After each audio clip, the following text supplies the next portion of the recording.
rocking with the hottest shit you can't get anywhere else. On my hip hop ish. What's good, everybody? It's your boy CLenz. I'm in the building, aka CLenz. And I'm real excited right now, but I'm laid back because I just dropped my album, Dreamworks 7-11, and I'm real proud of it. Poured my heart and soul into it, and it's something that everybody can relate to. It's an urban alternative album. We just did a lot, man. I'm excited about the new Dukes projects, man. And I got Jimmy Small. He's a feature on the album. It's probably gonna be like one of the next videos, that Night Rider. And then got Miss Jackson. She offered her vocals on Numb. It's crazy. If you heard it, then you already know. But if you haven't, you need to go get it. The Dukes of the Ville show, we rocked out with T-Pain. It was crazy, the energy. Man, Colorado Springs, man, we can't wait to come back. We was out there 420, so we had to come back again. It's just like, the way everything worked out, man, it was a beautiful thing, right after my birthday and everything. So, yeah. I was doing a performance at a spoken word event. And the song that we did is called, that I did, it's called Mirrors. And it was my first time doing spoken word, so I did it in that style. And then, I got CLenz from my name, what I mean? It's my real name. And,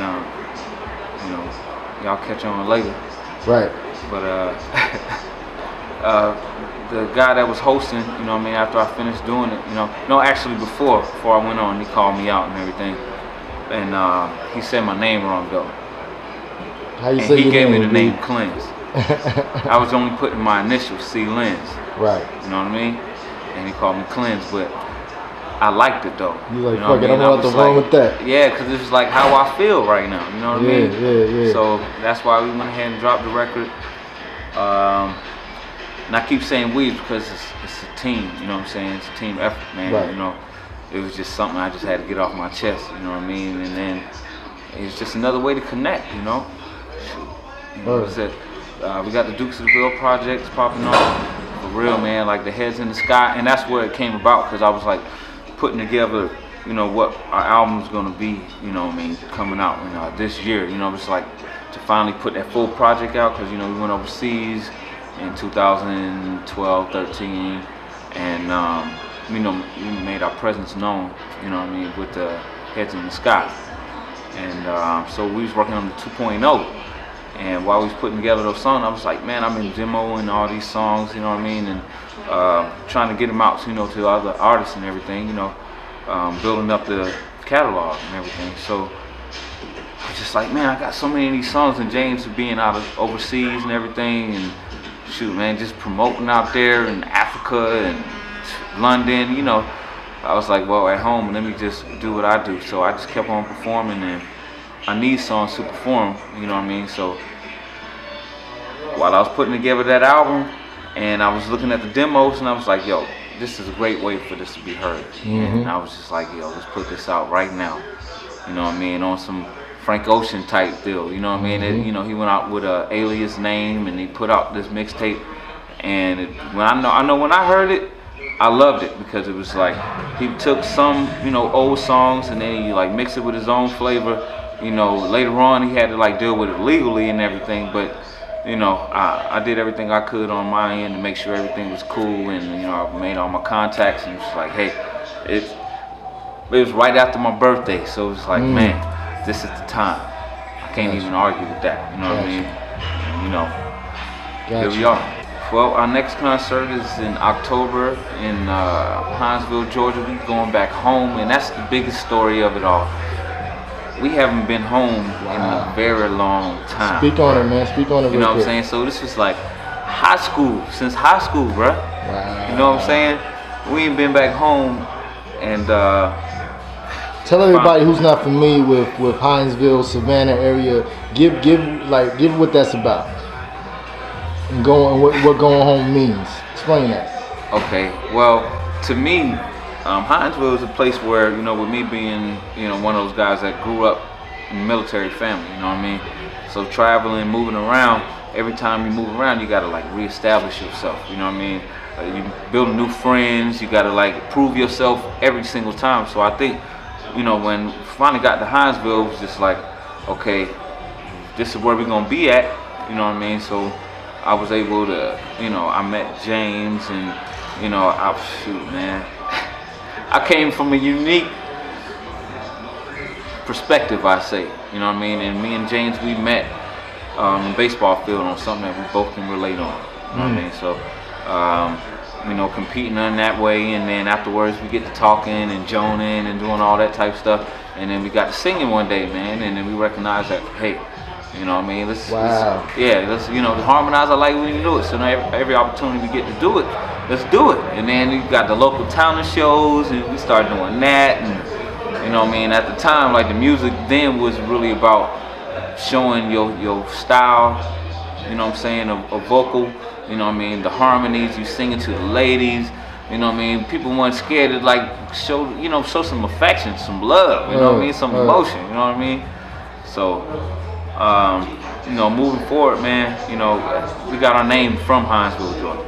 Dukes of DeVille. Dukes of DeVille, you know what I mean. We did this song called Good Old Boys, and you know, after we came up with the hook and everything, and it was just like, man, it's, you know, Dukes of Hazzard, you know what I mean? They had Bo and Luke Duke, and it's crazy because it's like we like a whole nother, you know, they was running from the laws on there, you know what I'm saying? So it's like we felt like we was some Robin Hoods because we wanted to do something positive, you know what I mean? What moment was it when you realized when you was coming up that you can sing? Like, how did you figure out you can sing? Like, give me a story. Give me that story. Man, you asked a great question, man. Yeah, I appreciate that.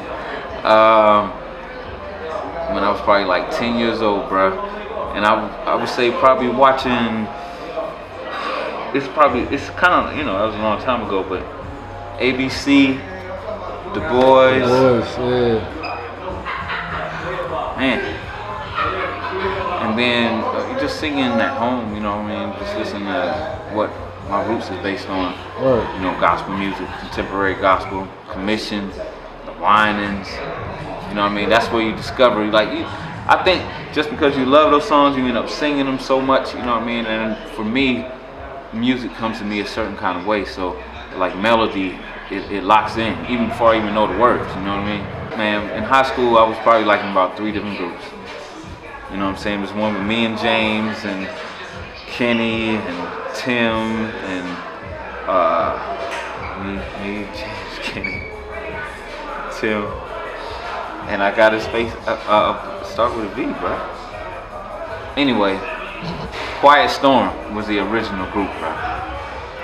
And I was also in a gospel quartet. We was opening up for, you know, gospel groups that would be traveling around the, you know, different churches and stuff, making money, the Williams Brothers and the Canton Spirituals and stuff like that, you know. So, man, harmonies doing that, and even being in the choir in high school at both James High School and my high school, because I ended up going to a different high school, you know what I mean? Like halfway, like 9th and 10th at Bradwell, 10th and 11th, 11th and 12th at Liberty. So I got a chance to experience both sides of Hinesville, which is like totally different, even though it's so small.